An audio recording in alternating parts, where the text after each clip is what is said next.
The first show I ever shot with them was EDC Las Vegas, and I think you guys remember I was so nervous. Dude, talk about heart palpitations. We got him sent off the door. It was like sending your kid to college, and he's just going to shoot like one of the biggest festivals. And you killed it though. To an extent. I look back at the content that I shot, and I was like, this is fine. Hit a single. Exactly. Got on base. They liked me. They liked the content enough to where they, invited me to come on tour with them, and I toured with them for a full 2 years and have been shooting concerts since. I went from knowing nothing about concerts to now feeling confident enough to be able to walk into any venue with any artist of any genre and confident in my abilities to come out of that concert or that show with incredible photos. Today's pod is I'm taking like my 10 best tips and sharing them with you guys. And this is going to be like a concert photography masterclass because I went from knowing nothing to knowing a ton, and I'm just excited to share that info with you guys.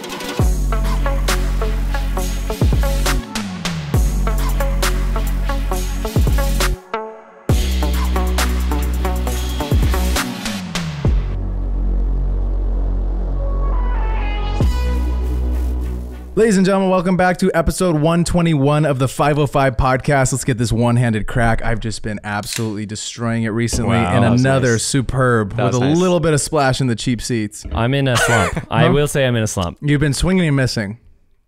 Dude, okay. Not Just bad, but The the crap It's out not of it. it's not the hit Traitor. streak I used to have, you know? Like if So in his own pod, and he still Can't can't even get it fit off. damn, you know what? This is making me more impressed with Braden. I hate to say it. I always thought it was kind of easy, you but thought it now was that an I got easy some thing. hard ones, and you still crush it, it's pretty impressive. he's good at all the stuff that just doesn't matter. Doesn't matter. No, exactly, dude. 100%. You're pretty good at shooting concerts. Thanks, dude. Oh yeah, dude. Yeah, I guess you got that one, right? Yeah. Yeah, you got one on us. I mean, not good at opening cans, but you're great at shooting a concert. You also Appreciate you went guys. Lollapalooza last week. I sure did. Hell yeah, dude. Chi-Town Summer, man, Ah. it kind of hits different. That was really fun because Bobby Shmurda came out, and he is maybe the most wild human being Sure. I've ever met in my life. Loud Luxury has a new song that actually came out, and it's a banger. But they brought him out on stage, and it was electric. But I did something that I've never done before, and I strapped a GoPro 360 to my chest, and so I filmed the entire concert. You had it in 360 mode. He had it in Had it in 360 mode. So he does the nice things for himself, Yeah. not for you. Doesn't tell Brutal. others. Doesn't tell others about the things. Had it, Gatekeeping. had it in 360 mode, and I'm really excited because I'm gonna be making a video where I have commentary of like Oh, nice. how I shot the concert. You'll be able to see the full hour of like the concert, and then I'm gonna talk you through that's like crazy. my mindset and why I'm choosing like certain lenses, why I'm like moving to certain places in the venue. So that's really That's fun. smart. I'm gonna get the popcorn ready. I'm on that. I think we need to Yeah, we dude. need to steal that and use it in 360 mode. Right, Do right, it. right. For you and me. Oh yeah, dude. Yep. Oh, switching the lens. I like that. It's a good idea. Actually, 360 mode though, so you don't just. I loved your forehead video. But anyways, that sounds sick, Coast. You would Yeah. watch the piss out of that. How did you first get into filming concerts and shooting concerts? Yeah, so it was because of Loud Luxury. Ironically enough, the first time I ever shot anything music related was with Chase for a cover band in San Francisco for So it started with a cover band, but then yes. Mr. Bret Michaels. Do you remember like Flavor of Love with? No, it wasn't Flavor of Love. It was Bret Michaels. He was the lead singer of Poison. And he had a dating show when we were younger. I watched that dating show, so I was pretty fucking excited. We shot a concert at Dreamforce because we were doing a little freelance gig, and we shot it. And remember, after that, we were like, "Hey, white balance at concerts is weird." True. we were like, we didn't know what we were doing. Yeah. Turns out, and then I still don't know, but he does. Isn't that great? That was the first ever experience I had shooting concerts, and my only experience shooting concerts before I teamed up with Loud Luxury. The way they found me, Andrew, one of the members of Loud Luxury, I guess found me on TikTok, was following me unbeknownst to me. Wild. I checked my DMs one day, and I'm a big fan of them. Like before getting to tour with them, I listened to their music all the time. So I knew who both of them were. Andrew DMs me on Instagram and says, "Hey man," and I was like, "Whoa, like why is he DMing me?" And he just asked me like if I had any interest in shooting DJs. He told me later on that he thought I was doing like these big things and like kind of was worried that I was going to take it wrong of like, do you want to stop doing these like commercials and like come tour with a DJ? And like, I wasn't really doing much at the fake it time. till you make it, dude. So found me on social media. The first show I ever shot with them was EDC Las Vegas. And I think you guys remember I was so Oh, nervous. dude, talk about heart palpitations. He was going nuts. Do you Yeah. remember that? He was sweating, Coach just is like, shirtless. could you guys pack the bag? Yeah. Do I have is this a flash? This is a flash, right?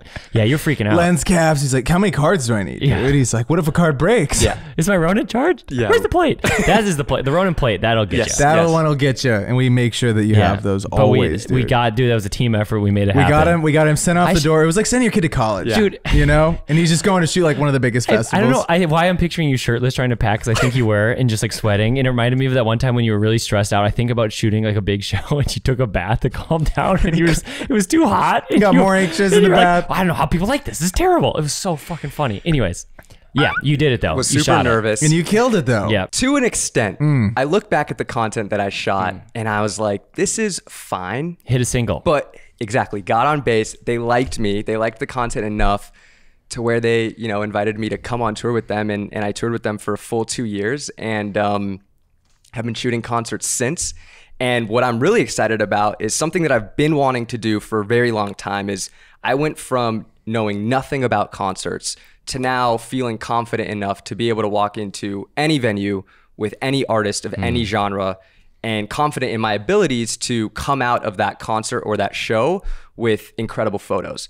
And so I have made a course on concert photography, Let's go. Fire me which up, I'm dude. very excited about. Dude, but you're not only dropping that. I mean, he's dropping all the banger tips today. He's giving the people today. all the tips. Nice. So I have the concert course, Yes. the concert photography course, which it's linked in the description if you'd like to check it out. But today's pod is I'm taking like my 10 best tips, 10 of my best tips and sharing them with you guys. And this is going to be like a concert photography masterclass because I went from knowing nothing to knowing, I feel like, a ton, and I'm just excited to share that info with you. Little course preview. I mean, he's one of the most dialed photographers. I see the stuff that he makes. I get really excited after to see the dumps on the pages. The you concert know? stuff is you really do crush it. you. And it's pretty funny seeing how far you've come from when we shot Bret Michaels to what you're doing now, because I still shoot concerts like that. I feel like you also do a really good job of finding the emotion in Yeah. those shots. Yeah. It's not just like you see some people that shoot at these huge festivals. The festival kind of does it for you in a sense where it's like you have these stunning Sure. venues. It's like Right. you go to shoot the Lakers, man. It's really hard to mess up like shooting the game. It's like Sure. a gorgeous venue. But I feel like you've pulled out these emotional shots where I feel like I'm kind of transported back into the world of what the show's energy was like. I just wanted to tell you that. Yeah. Dude, Feels appreciate like you guys. Yeah. artistically done too. It's tasteful. For sure. Concert It's photography. it's not just like, oh wow, we're at this crazy venue. Right. It's like there's so much emotion in the shots, and I hope that you guys, if you want to do concerts, you take Coasty up on this offer that's down in the description, because it's gonna change everything, and you could get into doing this full time, and maybe in a few weeks, dude, maybe a few months, you'll be on tour. Right. Hell yeah. I also Come feel on. like the best people to learn from are people that knew they started at zero and in a pivotal time where they then learned a lot of it really quickly, like you did, and then you can teach that. Like people that were just like, oh, just good at it my whole life, they're not going to give you a good course. But Yeah. people that went from zero to hero, like you've done, are like the people that are most likely to teach something well. And so that's just my 2 cents on recommending the course. I'm excited. What do they get though? Yes. What's in it? So you get everything from, I talk about the gear needed for concert photography, everything from like camera to lenses to like all the accessories that I use. How to get your first gig if you've never shot a concert before, how to network your way to shooting bigger artists and more shows. I go through my entire process from start to finish for how I shoot a show that allows me to get awesome photos every single time, how I navigate tough conditions and the best settings for low light photography, and then my post-production process and editing tips. I really feel like I go through A to Z, everything, start to finish. I've looked on the internet, nothing like this exists. I feel like I've been in the trenches. I was on tour every single weekend for 2 years. I really feel like I know what I'm talking about. And genuinely, I don't feel like anything like this exists. So if you guys want to get into concert photography, I really feel like this is like the best thing for you. I mean, listen, he knows how to pack his bag now. So Yes. tell He's me learned. what goes in the Okay. bag to go on a tour, go shoot an amazing concert. Okay, so the gear that I use is a Sony A1. And the reason why I have a Sony A1 is because I used to have a Sony A7S III and a Sony A7R III. My bag ended up getting stolen. So Never forget, dude. Forgot about that. Get insurance, dude. Get Add insurance. that to the list. Yeah. That actually is a big tip. You do need insurance because when you shoot these shows, they ask for a COI. And if you don't have insurance, you literally can't shoot the show. So didn't know that before I started shooting concerts. That's so good get tip. your gear insured so you can get a COI. But when I was on tour, I was doing both photo and video, and the A1 is great for both photo and video. So I decided to just get one camera. Lenses that I use is a 12-24, a 24-70, and a 70-200. The reason I have all zoom lenses is because, again, I was doing both photo and video.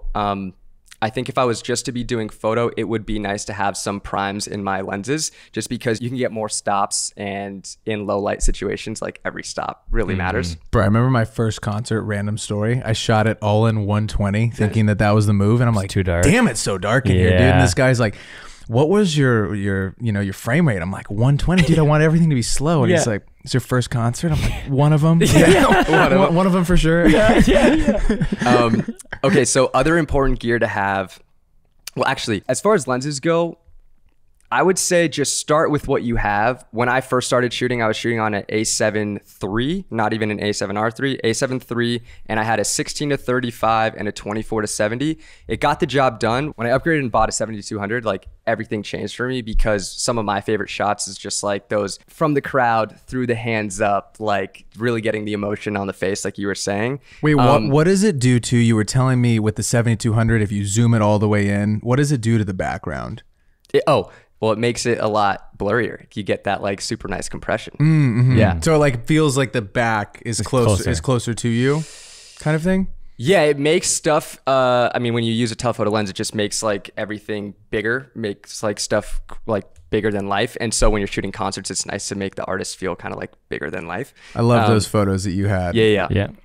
And it feels like the hands are like right there on stage almost because it's all like compressed. Absolutely. I would also say if you're doing concert photos, definitely get a trigger, like a wireless trigger and a monopod for your camera. When you're in the crowd, right? Or even like behind an artist on stage, you really want to show like the whole thing. And you can get away with having your hands up in the sky, but the really epic photos, like telephoto of like the whole stadium or just like the whole festival, getting your camera a little bit higher up on a monopod and using like a trigger really helps. As far as other accessories to use, definitely get earplugs. I didn't have these beforehand, and honestly, just if you're going to a concert, you should probably use earplugs, but music is so loud in clubs and at venues. If you're shooting multiple shows every single weekend, like protect your ears and please get earplugs. Wait, in your first time shooting, did you not have those and then you were just up all night ringing? They give you these like shitty like orange ones that just come in like these plastic, and they're just like disposable ones. And I noticed that I would get home and I would like watch videos back and it would sound like higher pitched because of like how loud my ears were ringing. And so I learned my lesson pretty quick. Yeah, dude. So you guys would have like them in a package and you'd keep these. Yeah, the with tour you? manager would have them just like on deck because like not only, I mean, Joe and Andrew had like custom ones, but anyone like who's behind the DJ booth or whatever, like if anybody's asking for earplugs, he would provide them for them. But they're not great. Like definitely it's a funny name. I use ones called Eargasm. You can get them on Amazon. Love it. But they will legitimately save your life. I mean, it's a good tip.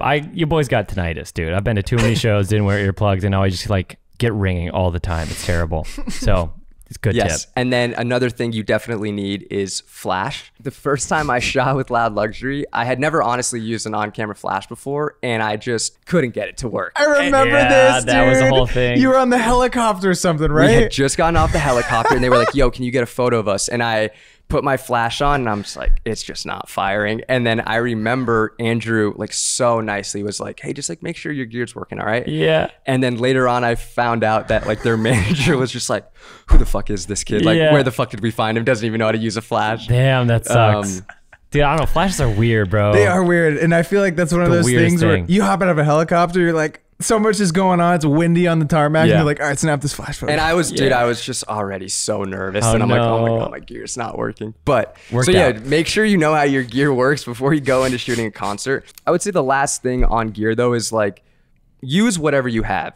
I know it's cliche coming from somebody who has like all the gear I could ever want. And like, I have all the gear that I need to shoot a concert, but don't let not having a certain piece of gear stop you from shooting a concert or thinking that you can't, because use what you have, and you can always rent a gear if you don't own a 70-200 or a wide angle lens. I use a 12-24 because Sony doesn't have an autofocus fisheye.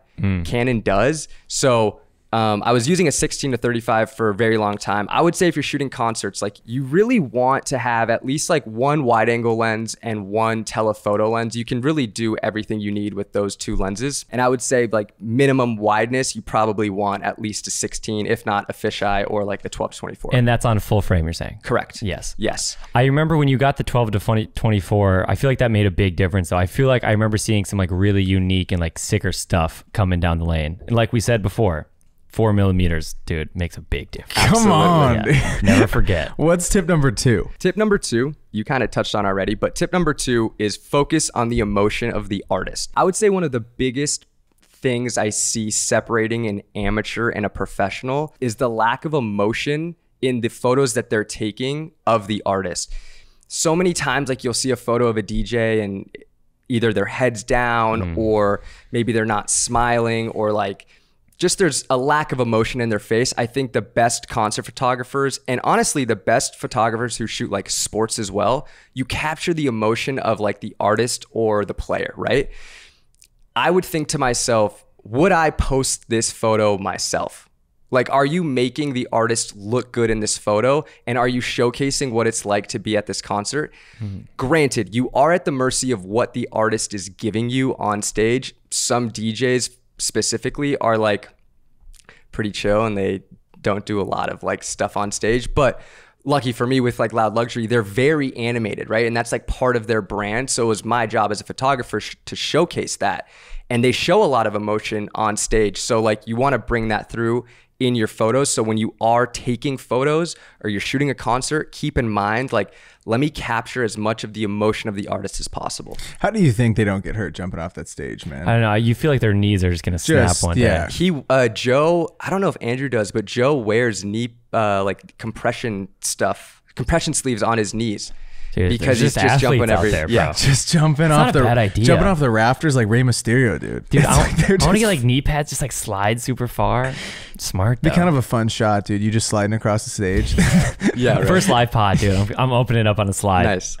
I will also say the most emotion usually comes during the chorus of a song or the drop. If you just think about how an artist is performing the song, right? Like, or if you just think about a song in general, the most hype part of the song is the chorus or the drop. I found myself, most of the shots that I was selecting or shooting were just during the drops of the song because they were showing the most emotion. But yeah, tip number 2 is focus on the emotion of the artist. I love it, dude. Okay, what's tip number 3? Tip number 3 is to shoot more than just the artist. You have to shoot the entire show. Your job as the photographer is to showcase what it feels like to come to the concert, right? Of course, you have the artist, but there's so much more that comes into play. You have the fans, you have the certain details of like each venue. For example, if you go to Omnia, the club in Vegas, there's this giant chandelier in the middle. And like, bringing that detail into your photos is incredible because it shows like what it's like to be at that club. I feel like you started shooting the crowd, and that was like so cool to see at all these different states that you were going to and venues. It's like the different crew that rolls up, the different vibes of the crowd, and just like the tenacity of certain places, their fans just go bonkers. Totally. 2 of my favorite photos I've taken when I was on tour with Loud Luxury was at a specific show in Toronto, and it was outside. And I believe the club was Rebel, I believe is the name of the club.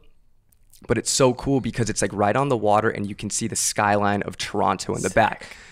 So that's like, the fact that you can see the skyline of Toronto makes that venue super unique and special. So I was walking around the venue. I wasn't actually planning on shooting like the crowd, but as I like turn the corner, I see everybody's hands are up and these 2 girls are on like these 2 guys' shoulders, and you can see the skyline of Toronto in the back.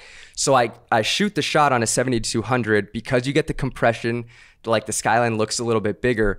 But to me, I'm like, oh, that really showcases what that specific show felt like because the crowd's going crazy and you specifically know it's in Toronto. Similarly, that same show, because they're Canadian, their fan base is like so diehard in Canada. So two fans that they had met had Loud Luxury tattooed on their wrist because they had met Joe and Andrew like previously, and they had like written it in Sharpie, and they went to go get it tattooed. So they came in the booth because they knew them. And of course I like got a photo of Joe and Andrew with these two fans, but then I got a close-up shot of their wrists. Sick. And to me, the shot of like the close-up of the wrist speaks so much more, or tells so much more of a story than just the photo of like the two fans with Joe and Andrew together. Yeah, I feel like you're saying with the chandelier and Omnia and then this like skyline, like it's just giving context to the shows, because they do so many shows. Most artists are touring, they do a million shows. So it's like, how do you separate the shows and like giving context, like, oh, this was clearly in Vegas, or like this was clearly in this club in Toronto. Gives so much more, you know? I watched a documentary on Theo Scudra, who's Drake's photographer, and I believe his cinematographer as well. But that's kind of where I learned that from. He shows shots of like people. There's one shot that he has of people standing up, like it's all their different people's shoes standing up on like the chairs.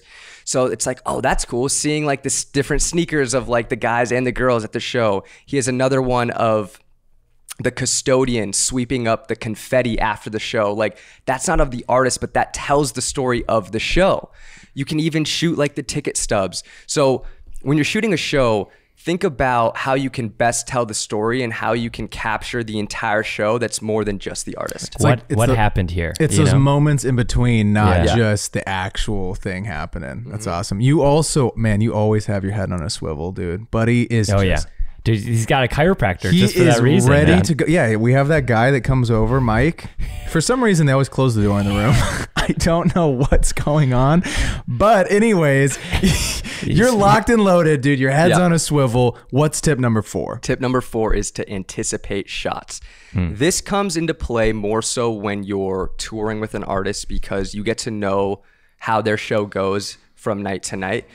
When I was touring with Loud Luxury, most shows, they change a few things, but for the most part, the show is like relatively similar. And specifically, certain songs that they would play, they would do certain things. So, you know, certain songs I would know, like, okay, Joe's going up on the decks. Or this song specifically, there's only 2 songs per show that both Andrew and Joe go up on. There's one at like the very beginning in like the first like 4 or 5 songs, and then like at the end. Or, oh, this specific song, Joe's gonna crowd surf. So knowing those moments and being able to anticipate those shots and putting yourself in the correct position throughout the venue or on the floor, right? So if I know that Joe and Andrew are gonna be up on the decks during this specific song, I'm probably gonna want that from like front of house in the crowd, 70 to 200, to be able to get their faces. So I'm gonna anticipate that moment's coming up and give myself a full song to get in the right position, get the right gear on my camera, and put myself in the best position to capture that moment. What does, for the people that are just getting into this, what does front of house mean?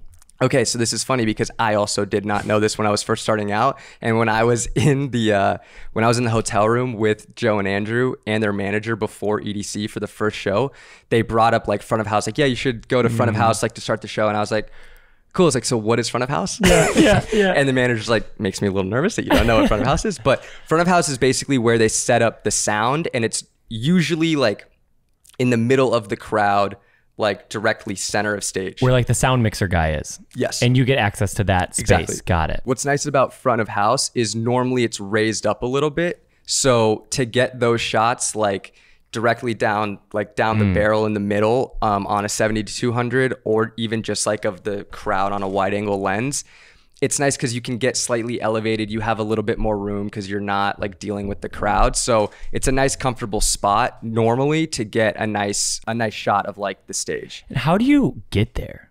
Like, how are you traversing through these crowds? So you got to just like walk around, and every show is different. And that's why you have to be like aware. And I like to do like a walkthrough of each venue, like before the show starts, just to see how to get from place to place. But a lot of it is just like trying to stay on the outside and like then just pushing through the crowd. Just like dart when you get in. to the middle. Yeah. I feel like too, you kind of like part the Red Sea. Yeah. People, like they're like, when you see the camera. Yeah, they're the photographer. It's not like you're a fan trying to be like, oh, hey, I'm trying to get my buddy. Right. And there's 16 of us. It's just like one person with a camera. You're like, oh, this guy's doing his job. Like, you know? An artist that I've really been liking listening to as of lately is Benson Boone. I don't know if you guys are familiar with his music, but he's obviously a super talented musician, but he knows how to backflip. And I've been seeing like videos of him just ripping backflips on stage.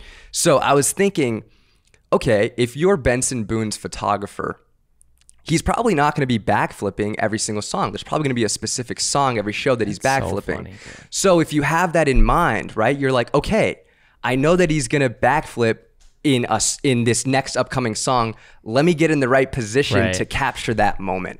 So if you can anticipate certain moments during the show, you're going to give yourself a better opportunity to capture that moment that like really speaks to the show. Okay, wait, that's such a fun mental exercise though, because you think, okay, this is gonna be a special moment. A guy's gonna do a backflip on stage, he's the main artist. And then you think in your head, what would be the coolest angle, right? You try to picture what a backflip looks like. Should we do a quick thought exercise? Okay. What are you going with? I'm immediately going fisheye. So like if this is the booth, I'm going fisheye, really low to the ground, trying to make him look. Hey, Braden, fuck you, dude. Yeah, that's the best shot. God damn it. That's literally what I was going to say. I thought I had it. No, it wasn't. I let you go first. I dead ass. I was going to say 9mm right under him. So you backflipped, you see this guy. Well, I'm going to change it then. Think alike. It's so annoying. But hey, rock and roll. Okay, well, I can't do that now, clearly. Maybe try to get some more context of like the crowd in the back. So maybe I'm going as far back in the stage as I can, super telephoto, so I can like get him backflipping with like crowd like feeling like they're close to him on stage. I like that. That's definitely the second best shot. I like those. I would say, regardless of like what lens you're using, whether it's wide or telephoto, I would try to get the crowd in it. So like I would be like on stage. Crowd was going in mine for sure. I would be on stage or like to the side, as opposed to being like in the crowd shooting at the stage. I like that. Yeah, it's good to know. A bonus tip for being able to anticipate shots as best you can is keeping the set list on your phone. If you're touring with an artist, they should just give you the set list. But that way you can keep track of like, okay, this song is happening now. I know what song or what moment's coming up next. And that way you can just like keep track of the show, how many songs are left, and helps you anticipate shots. Dude, and if you're a Little Rock, you could keep it as your background screen. First 2 shows, maybe make it your lock screen. Yeah, dude. that's a good and then idea. You're just right there. You're like, come on. Can't miss it. Cannot miss it. What's tip number 5? Tip number 5 is to start local and start small. We've talked about this before on the podcast. This tip is for someone who wants to start shooting concerts, who hasn't shot a concert before, or someone who has maybe shot a few concerts but wants to, build their portfolio up more. If you don't have a crazy portfolio, or if you haven't shot a concert before and you want to get into it, the chances and likelihood of you shooting an A-list artist or a headliner is very small. They probably already have a photographer that they're working with consistently, but like if you want to shoot, headliners, you have to have a good portfolio to like prove that you can actually shoot them. So what I would do is start in your area, start local, and see who's coming to perform in your city and see who's opening up for them. You're going to have a much better chance working with and shooting for an opener because they probably can't afford a full-time content person, a full-time photographer, and they want content and need content just as much as you want to shoot a concert. So targeting them to then have access, just shoot them a DM. You can either shoot them a DM or their manager a DM or an email, however you want to reach out to them. Reach out to them. The chances of you being able to shoot for an opener are much higher than shooting for a headliner. And what's cool is like, if you do get access to shoot the opener, well, now you're there. You can also shoot shots of the headliner because you're already at the venue. It's a phenomenal tip to get your foot in the door. Get the portfolio up too. Because I mean, dude, I feel like that's a big problem within any industry is you're trying to do it in our space, right? Yeah. That's what's weird about being a creator. I was talking to someone about this the other day. They're like, okay, if you're going to be a plumber or an electrician, you go to the trade school, you get right into it, you get a job, you get paid to do it. But for us, it's like, they're not going to pay you to do something you've never done. So you have to figure out a way to get your foot in the door to shoot it a few times, get a little bit of practice with it, and then you get to get paid for it. Right. You know what I mean? It is weird. It's such a weird... You have to really prove yourself. Well, yeah. And yeah, I feel like you have to have these examples to show you. They're not just going to take your word for it. Totally. You know what I mean? And I feel like that's a great way... That's a great way that someone can get into it. Start local, start small, get that first few artists and then go on tour, baby. And like prove that you can prove do that it. you can do it. Yeah. And I feel like you get to practice all these tips that you've messed up, all these different things that you're giving out, and you get to make those. You're gonna learn from the pod, not make the mistakes, then go make some bangers. What's also nice about shooting openers is people ask me all the time, like, oh, how do I go on tour? Or like, how do I make this a full-time thing? And there's no like right answer. It's honestly like, it's a networking game, right? So if a big artist, needs to find a tour photographer, they're going to ask in their network, right? And they're probably going to get recommended like other artists who have been in the industry for a while. But if you shoot an opener and they like you and then they kind of like blow up, or they themselves go on tour, you're probably going to be like at the front of their mind to go on tour. So honestly, shooting openers that like you really enjoy their music is a way that you could eventually like go on tour with them if you believe in them as an artist, and like if they see success. It's honestly really cool. I do feel like that happens a lot, where you see someone like take their photographer that's been with them since they were like 16, and now the photographer's on a big stage because the guy fucking blew up, or girl or whatever. So yeah, you're almost like investing in an artist that you think has potential. For sure. Absolutely. What's tip number 6? Tip number 6 is artists want to work with people that they like and enjoy being around. So be a good rock. Be funny. Yes. And crack some good jokes. yeah, exactly. Come on, exactly. dude. The photos that I took and the content that I got when I first shot Loud Luxury, looking back on it, they were fine. They weren't anything special. But honestly, I think that I came with like a great attitude. I turned around the photos quickly, and they just like liked my energy. And so my personal opinion is that an artist would rather work with a photographer that they enjoy being around, that maybe isn't like as talented as a photographer who's super fucking talented, but like not that fun to be around. If you're on tour with an artist, you spend so much time with them. Like, I feel like I saw Joe and Andrew like just as much, if not more, than I saw like my family when I was deep touring with them.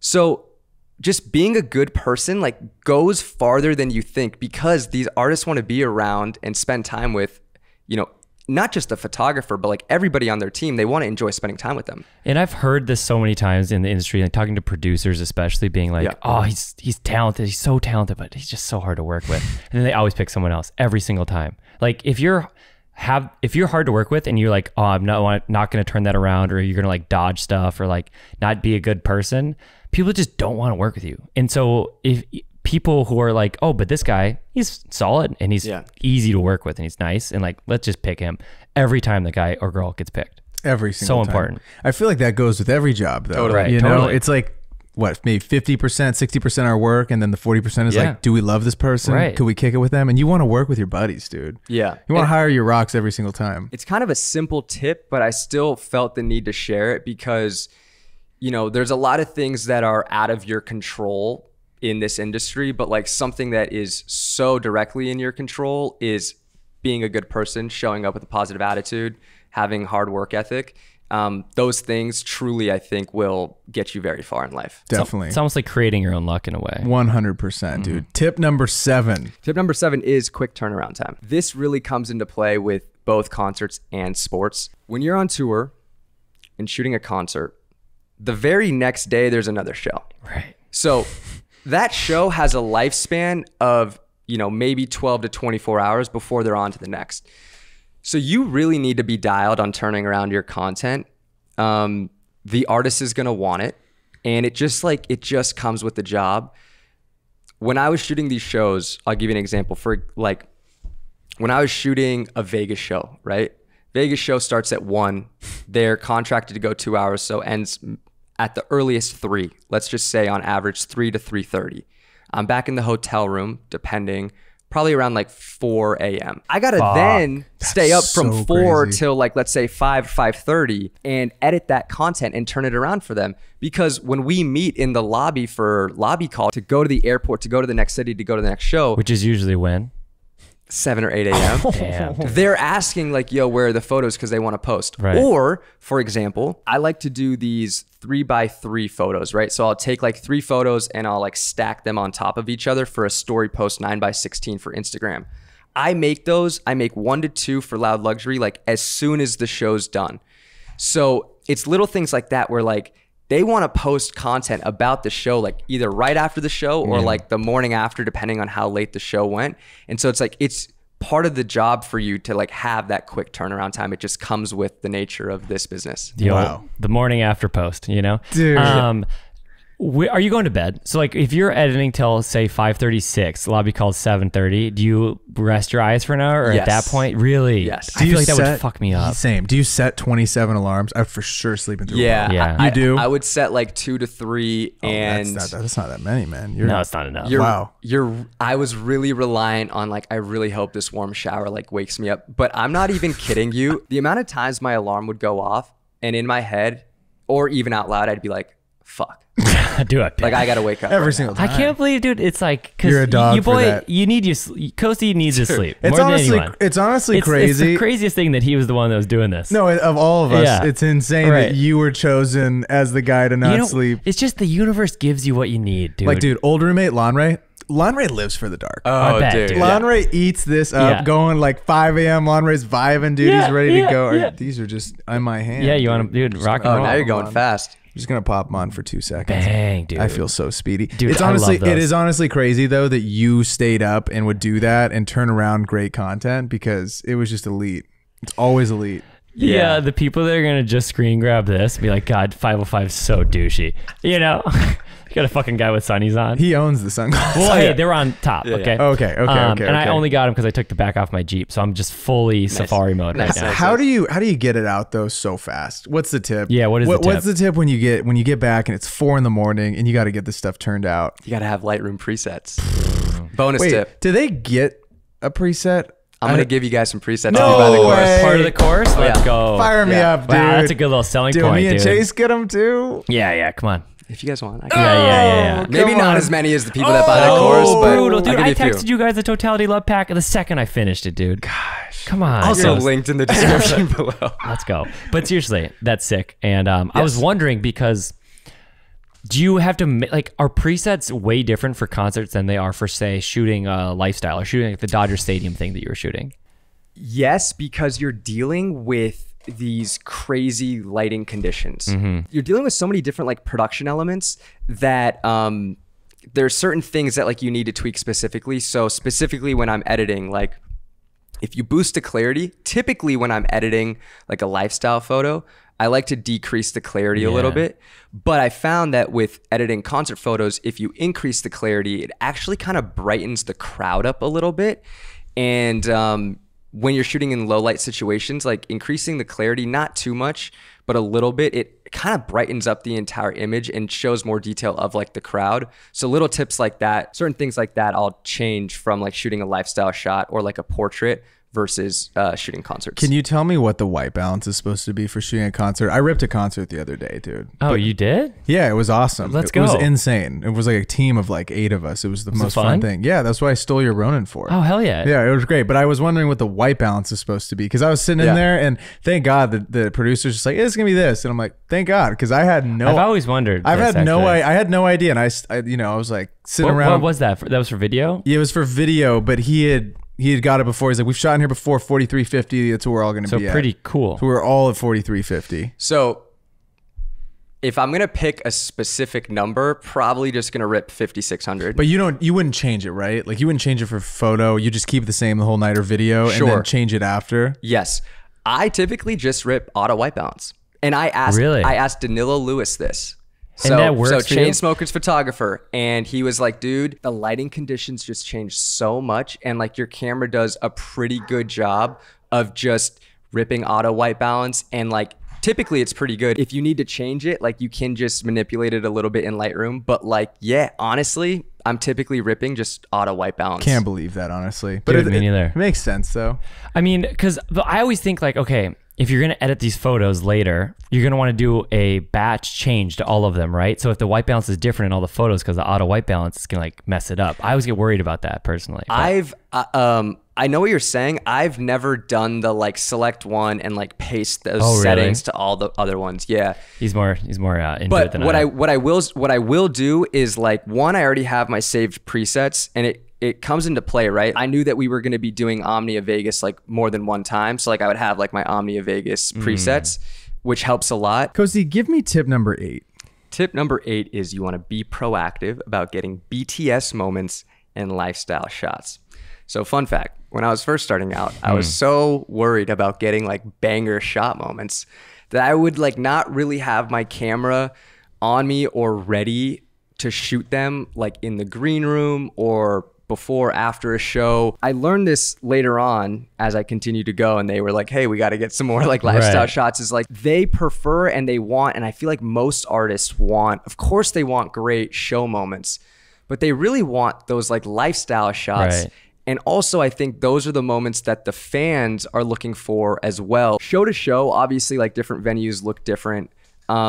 But there's only so many different ways you can shoot a concert. And like after a while, if you're on tour, like you kind of start to feel like all of your shots look the same. So you got to start switching it up. But what is different are the moments, you know, before and after the concert. And specifically, like, is that artist, do they have a friend or a family member coming to that show? Those are the photos and the memories that like they want probably more than the shows. Like Joe and Andrew did literally 180 shows in a year. And it's like, how many different photos from a show after 180, like how many are going to look different? Right. Not many, but like the moments that they really care about are like the moments before and after in the green room and like those lifestyle shots. Because honestly, like when they were posting on their Instagram, you know, I would give them like 50 to 60 like banger photos after a show, and on their Instagram they're using maybe 1 or 2, but they're doing a carousel of 10, and it's like of this city, the new city that they're in, like what they're eating. So it's like if you guys go out to like, you know, lunch or dinner or breakfast, or you like go to see this cool, you know, monument in this, you know, new city or whatever that you're in, capture that moment, because they're really going to appreciate those like lifestyle and BTS moments. Were those more candid, or would you pose them? Always candid. They like those ones? A little bit of both. A little bit of both. I'll give you a perfect example. I did a show with A-Trax, who's a DJ, and when he was in the green room, Deadmau5 came in, and I was like, oh shit, like this is really fucking cool. So they were in a conversation, and like I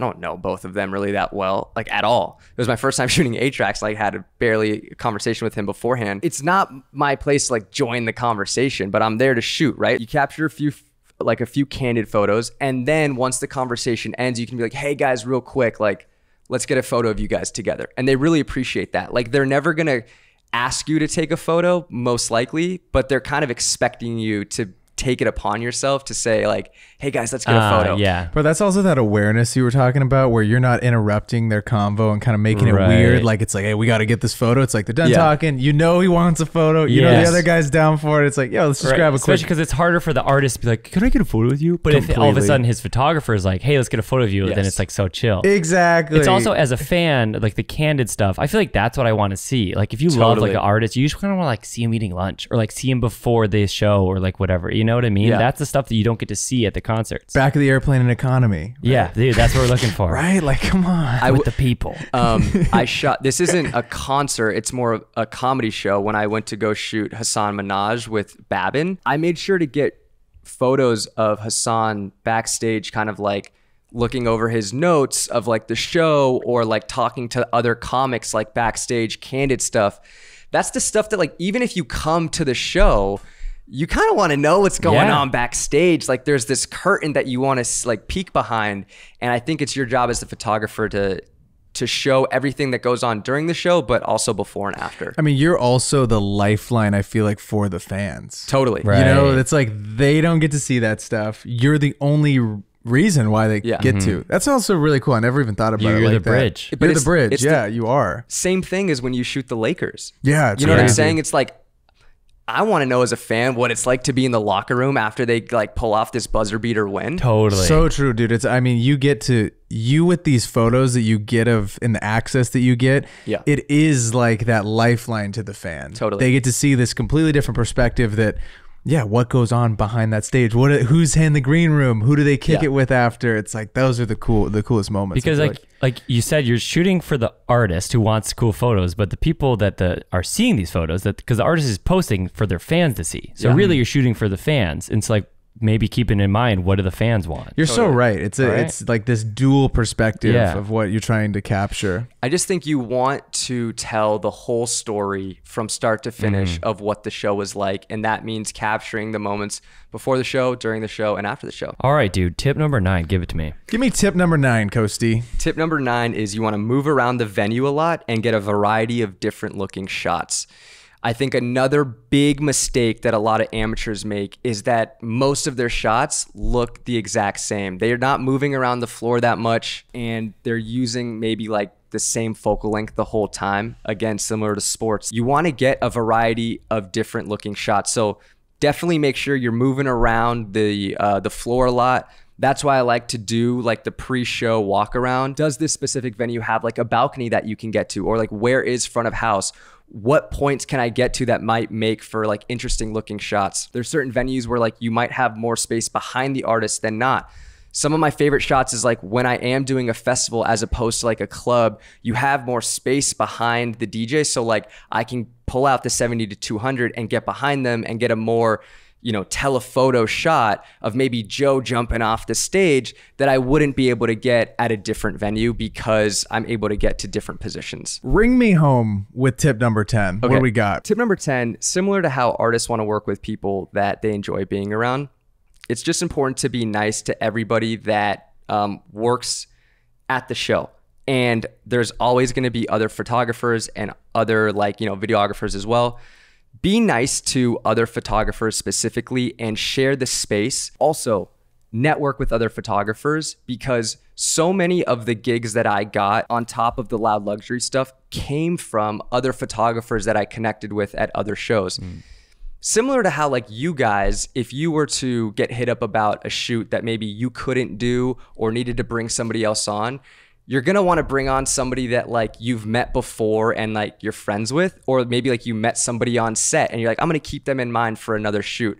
So network with other photographers while you're there. Don't be afraid to like introduce yourself. If you see me at a show, come up and say what's up. A trick, a bonus tip that I have for networking with other photographers is like snap a few pics of them and then send it to them later because you have an open. For example, there's a lot of concert photographers that like I look up to that I'd be like stoked to meet if I was shooting a show and I saw them there too. If I got a photo of them, as opposed to me being like, hey dude, like love your work. If I sent them a couple photos like, yo, snag these of you, it's like, oh wow, this person provided me value, as opposed to just being like, oh, I love your work. It's so rare that us as people who use cameras almost every single day, we have photos of us using the cameras. Get photos of other photographers. It's an easy way to network. But at the end of the day, just be a good person, say what's up, and share the space because at the end of the day, everybody's like just trying to get the shot. Dude, I want to know what camera you got. I want to know what you got. What you rocking with? You know what I mean? Right. Yeah. I want to see what's the setup. What's the monitor? Right. What's the white balance? Right, dude. I mean, I've been wondering. Dude, episode 121. You need to go check out Coasty's concert course if you want to get into this stuff. It's linked down in the description. If you want to go from Little Rock to Big Boulder and be touring with some of the biggest artists in the world, I highly recommend you go check it out. I've seen the modules. I've seen the videos. The kids put in the work. Right. Go check it out. Ladies and gentlemen, thank you for tuning in to episode 121 of the 505 podcast. Please hit the subscribe button. Please hit the subscribe button. Drop us a comment. Leave us a like. We'll see y'all next week. Peace.